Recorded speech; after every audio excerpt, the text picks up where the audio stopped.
take shit. I got no love for the fakeness. If you wanna play tough and wanna hate this, I'll always show up. Chers amis, assis sur notre borne fétiche, regardez, hein, c'est chouette. C'est là où on fait nos essais. Et alors aujourd'hui, sans borne, avec l'essai d'une berline qui est pour la moins dynamique du marché. Plus de 600 chevaux, c'est ça? 625 chevaux. Les amis, bonjour. Eh mais merci de nous apporter une M5. Et compétition. Ouais. Dire non seulement le top, mais le top du top. Ouais, pour alors de vrai. en vrai, c'est la seule qui est disponible en Europe. La F5 normale, je crois, n'est pas disponible en Europe. Donc tu as la version un peu bodybuildée. Et moi, je suis ravi d'avoir ce véhicule-là aujourd'hui. Pourquoi? Déjà, série 5, M5, donc la version la plus sportive de cette M5. Un véhicule qui, dans cette configuration-là, vaut 175 000 € hors malus. Je crois que le malus, c'est 40 000 €, donc tu n'es plus à 40 000 € Mais près. cela dit, dans son marché, ce serait plutôt bien positionné. Si on regarde chez Mercedes l'équivalent, c'est... Très honnêtement, j'ai envie de te dire, quand tu mets 220 000 € dans une voiture, est-ce que tu es à 20 000 € près? Si c'est celle que tu prends. Non, mais c'est vrai, Donc, t'as en répondu. vrai. Bien sûr, non, t'as répondu. Donc moi, Oui, très honnêtement, oui, t'as répondu. celui qui veut celle-là, il prendra celle-là. Celui qui veut une RS6, il prendra une RS6. Qui est bien aussi. Hein. Ouais. Moi, j'adore ce véhicule. Donc 625 chevaux.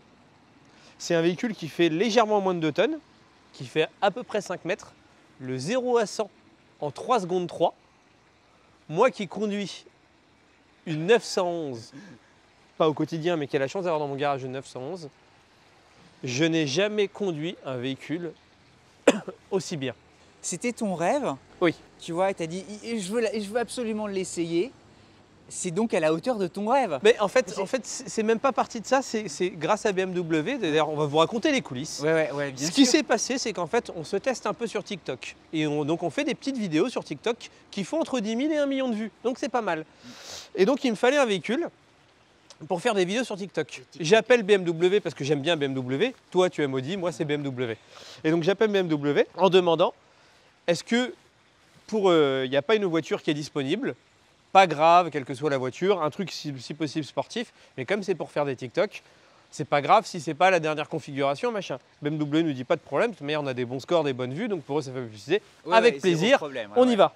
Et là, Pierre-Alexandre qu'on embrasse, il nous dit j'ai la M5. Et là je lui dis la M5, on va faire une vidéo. C'est On va pas faire juste que la les voiture TikTok, de ma vie.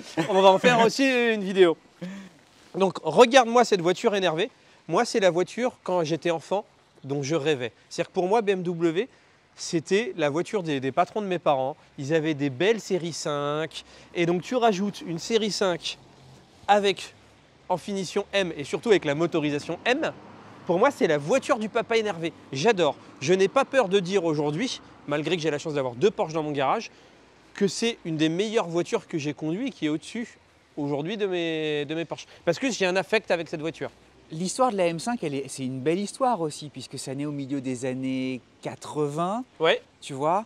Et soudainement, pour faire un parallèle, j'ai l'impression que Volkswagen, avec sa Golf, lance la GTI et tu sais, met du piment dans des compacts.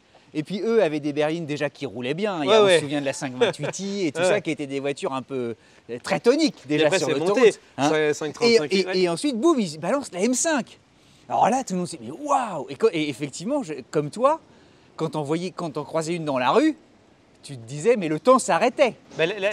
On n'avait rien pour prendre en photo, mais on essayait de garder des souvenirs. J'ai fait 600 km avec, et les gens, dès que je la pose, m'arrêtent pour me faire un petit pouce, etc. Alors après, je pense que le bleu, qui n'aurait peut-être... C'est pas la configuration que j'aurais pris moi-même. T'as pris la couleur la plus discrète. Le bleu est légèrement un peu voyant à mon goût, mais je pense que le bleu doit y contribuer.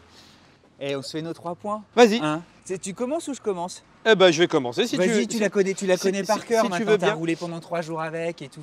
Moi, je viens de faire à peu près 600 km avec.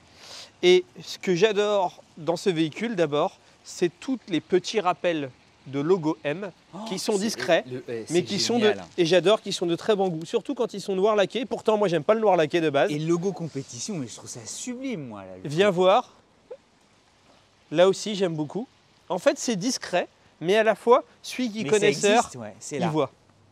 Et je t'amène encore là. Donc ça va être mon premier point. Mon deuxième point, ça va être le diffuseur arrière, que je trouve, encore une fois, pourtant en noir laqué, que je n'aime pas spécialement normalement. Et les pots, Vincent, ils sont, tu vois, ils sont noirs laqués aussi. Ah ouais, dingue. c'est en voie. Ouais. Et enfin, je vais finir par mon troisième point. En fait, je trouve que pour moi, les BMW, par rapport à Mercedes, c'est-à-dire que c'est pas parce que tu aimes BMW, c'est pas parce que je préfère BMW que je n'aime pas Mercedes. Mais moi, mon cœur a une préférence pour BMW. J'ai pas peur de Oui, le dire. c'est ton Parce attachement. que je trouve que les voitures ont un dynamisme naturel. La ligne, ils arrivent à préserver le dynamisme des lignes. Donc j'adore cette M5. Je préférais probablement celle d'avant. Je suis nul dans les chiffres F80, F90, E36. Non, mais c'est vrai qu'elle avait quelque chose de très harmonieux. C'est pas faire offense à quiconque que de dire que l'ancienne génération était merveilleuse. Oui, tout à Tu fait. vois. Mais j'aime beaucoup celle-là. Et enfin, mon troisième point, j'aimerais si tu arrives à prendre cette vue comme ça. Je trouve que c'est. Ah ouais, je vais non, faire c'est- le tour de toi. Non, c'est Je vraiment- trouve que ouais, c'est- il se passe un truc, ouais. Et tu vois là, ces petites courbes. Donc moi, je suis pas du tout un spécialiste du design, mais le but c'est d'être passionné, de partager notre passion. Et je trouve que elle a Et vraiment. qui se conclut presque par une flèche. Oui, en tout fait. à fait. Et tout. Et en fait, tu vois toutes ces nervures. Je vais appeler ça des nervures que tu retrouves également sur le capot. Participent au dynamisme du véhicule. Je vais te laisser faire tes 3 points. Moi, c'est les feux. Les feux BMW, tu sais, normalement, alors c'est quelque chose, hein, parce que ça naît aussi dans les années 70, tu sais, les 4 phares ronds. Ben, ils existent encore, malgré les LED, tu vois. Ouais. C'est séparé, ils n'ont pas joint, ils auraient pu faire simple. Mais alors là, en plus, c'est des BMW laser. Donc ils sont capables de découper le faisceau lumineux pour ne pas éblouir et en même temps éclairer très loin. Je trouve ça fantastique. Et l'objet est tellement beau que le bleu que tu as choisi se retrouve aussi dans les bleus du Tout à laser. fait. Et pour ceux qui se demandent d'où vient ce bleu, ben ce bleu il vient de là. Il vient du logo BMW. en D'accord. fait. Tu vois, si tu t'enlèves tout, tu verras, c'est le même Tu vois, bleu. je ne le savais même pas ça. C'est exactement le même bleu que le logo. Et alors le logo, moi c'est mon deuxième point. Je trouve ça génial le côté compétition comme ça. T'aimerais que toutes les BM soient comme ça? Moi, c'est marrant, non, moi, au contraire, tu vois, alors, même si les puristes aimeront ce logo-là, Ouais. ben, en fait, j'aurais bien aimé une configuration très discrète. Une grise avec le logo BMW normal et juste mes rappels de M5 à droite à gauche, mais très discrète. Ouais, et comme Moi, ça la m'irait. vie, la vie était Oui, belle. et avec des jantes pas noires, avec des jantes un peu plus grises. Mais il y a quelque chose de très créatif. Ah, je suis d'accord. Et quand tu commences à jouer avec ton logo, c'est C'est sympa. Je ne sais pas si beaucoup de marques automobiles jouent autant avec leur logo. Tu as des magazines qui jouent avec le logo. Par exemple, le logo du magazine Oui, c'est Elle, vrai. il change de couleur. Je Google s'amuse beaucoup à changer ses logos. Mais dès que tu t'amuses, c'est que tu es très fort quand tu changes ton logo. Le deuxième point, c'est le bloc rétroviseur. Il est là où les rétroviseurs deviennent de plus en plus petits, là, il est énorme. Il est énorme, mais en même temps, il soigne grave l'aéro, tu vois, pour que ça passe ici et tout ça. Et puis, le troisième point, je ne sais pas pourquoi, mais j'adore quand les feux rouges sont allumés. Ah oui, Et oui. je trouve qu'il y a un côté gélatineux qui me fait rire. Moi, je préférais l'arrière de l'ancienne, moi, mais j'aime beaucoup celle-là Mais aussi. c'est marrant, tu vois, il est hyper... je trouve ça drôle, moi, ça me plaît bien. Ouais, ce côté un peu... tu as l'impression que c'est ultra dense, tu vois absolument pas les LED, tu as l'impression que c'est monobloc, et je trouve ça dingue. Et tu vois ce que j'aime bien? Et le coffre, C'est, tu vois, existe, ouais. t'as un coffre, regarde la profondeur. T'as un coffre de plus de 500 litres. On est parti en week-end, donc en famille, plus une amie, avec ma fille, le lit de ma fille, la poussette de ma fille, ma femme quand elle part à 1 heure de la maison, elle part avec la moitié de la maison. C'est un peu comme la mienne, elle part pour... T'as l'impression qu'on part pour 3 semaines. Et honnêtement, il y avait de la place. Donc très honnêtement, c'est une voiture, c'est ça que j'aime bien en fait. Tu retrouves les performances d'une sportive dans une voiture qui peut être une familiale. Après, à ce prix-là... Et 500 litres, c'est vraiment un Ouais. joli coffre. Hein. C'est très bien. Et il reste une seule chose à faire. La seule chose pour laquelle cette voiture a été véritablement conçue, c'est de la conduire. Allez, Hein, on y va. Never slow up, no I don't take shit. I got no love for the fakeness. If you wanna play tough, you wanna hate this, I won't show up. En fait, moi, il y a tout ce que j'aime dans mon goût automobile. Je m'exprime. La direction, elle est à la fois dure, mais à la fois facile à conduire, ça se conduit d'une main. Et surtout, elle a un freinage, mais un freinage qui est super bien dosé, qui est très fort, il est agressif dès le début. Donc tu n'as pas besoin d'appuyer beaucoup, ça freine tout de suite. Ça, c'est une très bonne nouvelle. Souvent, ce qui était reproché, mais il y a longtemps, hein, mais ça a tenu aux basques, ça a tenu aux roues des BMW, c'est que le freinage même des BM sportives l'était moins, par exemple, que celui des Porsche, qui est dit-on, et sans doute à juste titre, l'un des meilleurs au monde. J'ai 2 Porsche. Et t'as 2 Porsche. Donc là, très honnêtement, moi je suis plus que convaincu par ce Tu freinage. lui décernes la Légion d'honneur du freinage. Et ce que j'aime beaucoup aussi, c'est le dosage de la pédale d'accélération. C'est-à-dire que quand tu sollicites, par exemple dans une Porsche, ça accélère fort tout de suite, mais quand tu veux accélérer très fort,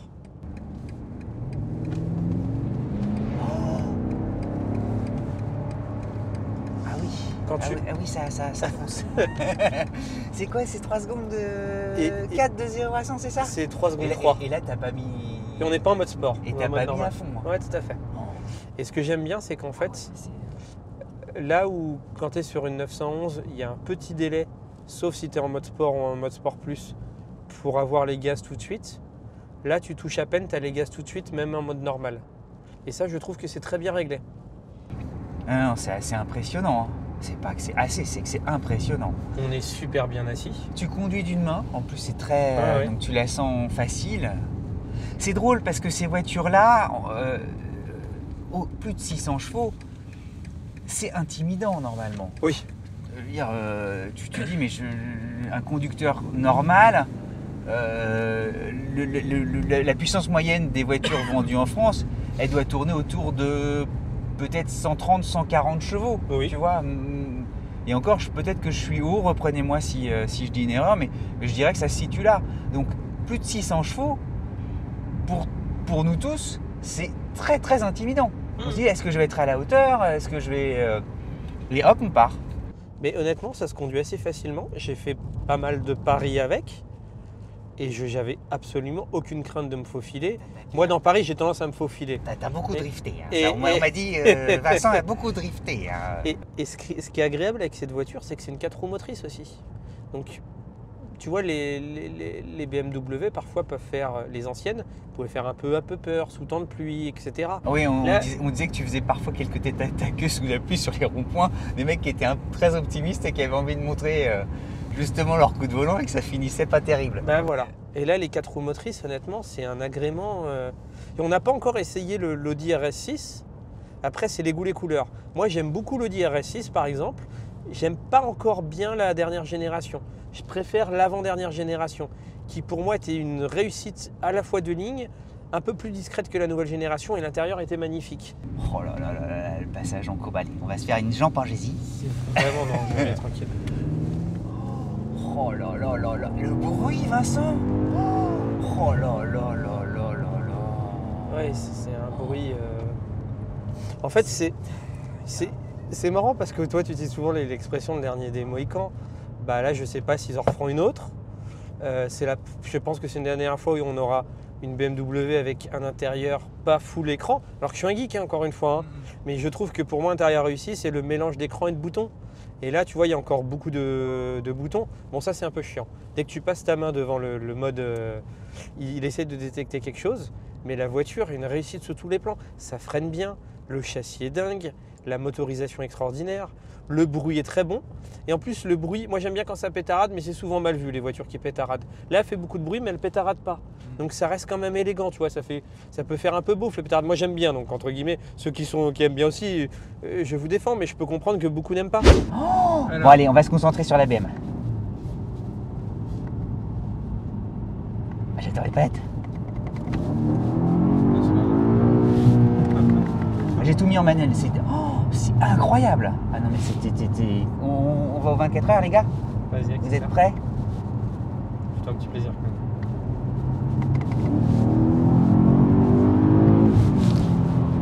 Le problème c'est que ça va très vite. c'est le seul problème. Mais la voiture est assez saine. Hein. Elle est saine, elle répond bien, les 4 roues motrices sont extraordinaires parce que dans les courbes comme ça un peu en appui, tu sens que tout motrice très bien et elle est accrochée au bitume. C'est d'une qualité... Ah non mais c'est une voiture géniale. Mais c'est marrant, j'apprends un peu à, tu vois, à la connaître. J'y vais tout doux. J'ai la direction est très saine, très précise. Tu relâches, effectivement tu as envie d'envoyer très fort. Les montées en régime sont géniales. Et alors ça s'arrête pas, hein. Ouais. C'est un peu comme une... La boîte est très bonne aussi. Hein. C'est un peu comme une électrique, c'est-à-dire que ça part fort. Et tu as l'impression que jusqu'à sa vitesse maxi, elle va pousser tout le temps, quoi. Et 625 chevaux, hein, c'est quand même énorme. Ah, c'est énorme. Et elle est en dessous de 2 tonnes. Je crois 1 tonne 94. Non, c'est énorme. Pas 940, pardon. Alors, on a quelques années, mais moi, des points de repère de mon adolescence, une 911 turbo de la fin des années 70-80, c'était 300 chevaux. Et c'était l'Everest. Tu disais, mais waouh, là, plus de 2 fois cette puissance-là. Mais même moi, ma 911, j'ai quand même une 911 GTF 991, donc une relativement récente de 2018. Il y a 450 chevaux. Là, il y a 625 chevaux. Ah non, c'est un truc... Qu'est-ce que tu penses du freinage? Eh bien, le freinage, justement, tu as parfaitement raison. Il est absolument nickel. L'attaque est bonne. On va refreiner un petit peu, peut-être pour s'amuser là-bas à l'arrivée au rond-point, mais tu lui fais une véritable confiance. Et c'est vrai, la pédale, elle est progressive, tout est... Ah non, moi Je trouve que le réglage du frein, de l'agressivité de la pédale de frein, tout comme de la pédale d'accélération, est vraiment bien mis au point. La course est courte, ouais. Mais tu as une vraie progressivité, tu le doses comme tu veux, tu as le mordant immédiat. Enfin, c'est franchement, là-dessus, c'est un bonheur. En fait, il y a quelque chose de particulièrement émouvant à conduire dernier des Mohicans. Moi, j'ai rarement pris autant de plaisir et de me dire que c'était un rêve en fait. Alors c'est peut-être aussi moins mon attachement personnel, le fait que pour moi quelque part la réussite automobile, financière ou je sais pas comment tu veux l'appeler, c'était peut-être les patrons de mes parents qui avaient des belles BMW, donc souvent avec des gros moteurs, pas des M, mais des 535. Et moi là j'adore en fait. Et surtout je me vois très bien avoir ça, pas dans cette couleur-là, très honnêtement, mais je me vois très bien avoir ça au quotidien. Il y a de la place pour ma fille. Parce qu'elle existe aussi en break, je crois. Non, pour le coup, je préfère la série 3 en break. Non, j'aime bien la série 5 en break. Non, pour moi une M, c'est pas break. Ok. Non, mais c'est intéressant, tu vois, d'avoir chacun Et pourtant, j'adore les breaks. Enfin, j'adore les breaks BMW. Non, je la prendrais comme ça. Je la prendrais comme ça en gris. Mais c'est un délice. Et même à vitesse réduite, tu vois, comme ça, tout en douceur. La crainte, c'est qu'une voiture aussi puissante soit désagréable à basse vitesse. Tu sais, dans le quotidien où tu as envie de rouler cool rapide, où tu t'aperçois qu'en fait ça marche pas, elle est toujours un peu hargneuse, et là pas du tout. C'est un agneau en fait, même en bas. On va pas passer 1 heure sur la conso parce que quand tu achètes une voiture à 210 000 euros, une M5, la conso tu t'en fous. Mais malgré tout, tu fais ton 600 km avec un plein. Bah, c'est formidable. Et puis alors non, quand même une chose. Ouais. Ce sont les joies des réglementations fiscales. Mais c'est vrai que ça interroge malgré tout. Elle est critère 1. Ouais. Elle est malucée de 40 000 euros. Il n'y a pas du tout, j'ai pas de jugement de valeur et tout ça. Je dis simplement qu'il va falloir qu'on se mette en cohérence. Oui, c'est pas soit normal. Une critère 1, elle a un tout petit malus. Soit, enfin, il faut qu'on coordonne nos trucs là. Tu vois, et je dis non parce que c'est la France. On ne peut pas maluser un truc qui est critère 1 à 40 000 balles. C'est très étrange quand même. Oui, mais après, entre guillemets, c'est une voiture qui n'a aucun rationnel. Qui va aller mettre 220 000 euros dans une série 5? Assez peu de monde. Qui va aller acheter une voiture en acceptant de mettre 40 000 euros de malus? Assez peu de monde. Ouais, et de toute manière, n'essayons pas d'avoir une discussion rationnelle sur ce véhicule. C'est un véhicule qui est peut-être vendu 50 ou 100 fois par an en France. Ça va être une volumétrie très très faible. Mais c'est celui vraiment qui a la chance d'avoir un carnet de chèques ouvert relativement illimité qui se fait un plaisir avec ce véhicule. Non, c'est tout à fait ça. On se fait nos 3 petits points. On se fait nos 3 les 3 points. Tu commences ou je commence? Vas-y. Il y a un truc que je trouve formidable, c'est ça, les petites palettes rouges. Ça ajoute, mais énormément, vraiment. Tu vois, ça c'est pour commander les modes, c'est ça? Tout à fait. Donc là, tu es en ultra sportif, c'est le circuit tout de suite. Tu peux les régler. Tu t'enlèves le SP, tu mets la suspension un peu plus sport, etc. Ton sur-mesure est là. Oui. Il y a un truc que j'aime beaucoup aussi, ce chrome, qui est en fait un chrome foncé, presque anodisé. Et c'est incroyable. Tu vois, il est pas argent. Il est c'est vrai, foncé. je croyais que c'était du piano black, moi. Ouais, il est Mais non, foncé. t'as raison, c'est du chrome, ouais, ok. Il est foncé, donc ça lui confère quelque chose d'assez, d'abord de rare, et qui lui convient parfaitement. Et puis ensuite, moi je trouve que j'aime beaucoup en fait, là ici pour le réglage de clim, parce que c'est un écran, il y a encore des boutons, Oui. et c'est vrai que même si ça tente à disparaître, c'était hyper facile quoi. Et tu te dis, et alors là c'est marrant parce qu'ils ont mis, il y a du relief. Oui, tout à fait. Dans et c'est pas désagréable du tout. Je vais remettre sur auto. Et puis les sièges ventilés, c'est chouette. Les sièges chauffants. Pardon. Hop. Non, Voilà. Pardon. Je l'ai fait exprès. Tout est assez bien fait. Et c'est vrai que c'est de qualité, quoi. T'as donné tes 3 points? Moi, j'ai donné mes 3 points. Tu y vas? Ouais, alors mon premier point, ça va être, désolé, elle est un peu seule parce qu'on a un peu roulé avec. Elle Ça a va être- vécu. Ça va être cette pièce ici. Je trouve qu'en fait, tout ce qui est là est assez facile à utiliser. Et c'est joli. Et pourtant, je n'aime pas le piano black. Le fait d'avoir mis ces petites rappels de rouge, je trouve ça très joli. Ce petit liseré rouge aussi ici, j'aime bien. Et moi, j'aime toujours avoir mon petit pommeau de vitesse. Et l'objet, l'objet est pas croyable. Exactement. Et là, il est assez joli. Et de la même façon, C'est marrant, Là- il y a le stop and start qui s'est déclenché. C'est drôle. ouais, tous ces boutons-là sont vraiment bien foutus. D'ailleurs, le start Alors and ça, stop, c'est c'est que ouais. le start and stop, j'ai mis, je pense, 3 heures à le chercher. Je l'ai mis qu'au chemin du retour. En fait, il Il est là. est en dessous. Et moi, je cherchais dans le menu du réglage ici. Et comme quand tu es assis, ce bout ici, tu le vois pas avec le volant, bah du coup, je le voyais pas. C'est marrant parce que le système e-drive, il faudrait vérifier, Il je est crois assez qu'il- vieux, hein. il fait son apparition sur la série 7, tu sais, qui est mal aimé, qui s'est pourtant vendu Ah, c'est bien. comme des petits pains chauds. Ouais. Et il est là, et c'est quand même. Et il fonctionne Et très maintenant, bien. c'est devenu un morceau quasiment d'éternité de BMW, quoi. C'est drôle. Ce que j'aime bien, mon deuxième point, ça va être les sièges. On vous fera apparaître l'image à l'écran des sièges parce que les sièges sont magnifiques. Et enfin, mon troisième point, ça va être ce volant. En fait, sans trop en faire, je trouve qu'il est magnifique. Ce rouge là, ça donne un côté sportivité et un côté aussi attention. Quand tu appuies là, warning. Et Fais je gaffe. trouve que le volant, tu vois, les jantes sont assez épaisses, c'est ce que j'aime bien. Et je trouve que ces cire-piqûres, tu vois, qui font pas trop show-off aux couleurs de M Performance, bah, fonctionnent assez bien. T'as presque le sentiment, tu sais, que c'est comme les Formule 1 ou les voitures de rallye. Il y a le petit câble qui manque, tu sais, en torsadé. Tu pourrais l'enlever et partir avec. Tellement c'est vrai. sportif. Oh. Ah non, mais c'est époustouflant comme voiture. Époustouflant. Faut qu'on se fasse plus de voitures époustouflantes. Ouais, c'est vrai. Hein? Bah, là, il se rapprochait de Noël, donc Alors, on ouais, ne sait pas on quand on la diffusera. Donc ça se trouve, on la diffusera après Noël. Mais en tous les cas, c'est un chouette moment. Merci du cadeau. Hein. Ouais. Ne cherchons pas de rationalité dans ce véhicule. Oui, On se fait plaisir. sinon on va s'embêter tous et c'est pas terrible. Voilà. Les amis, je nous dis à très vite. Moi je suis fasciné comme un gosse. Ouais, mais elle est vraiment belle. N'hésitez pas à vous abonner parce que ça nous soutient, ça nous donne de la force et c'est gratuit.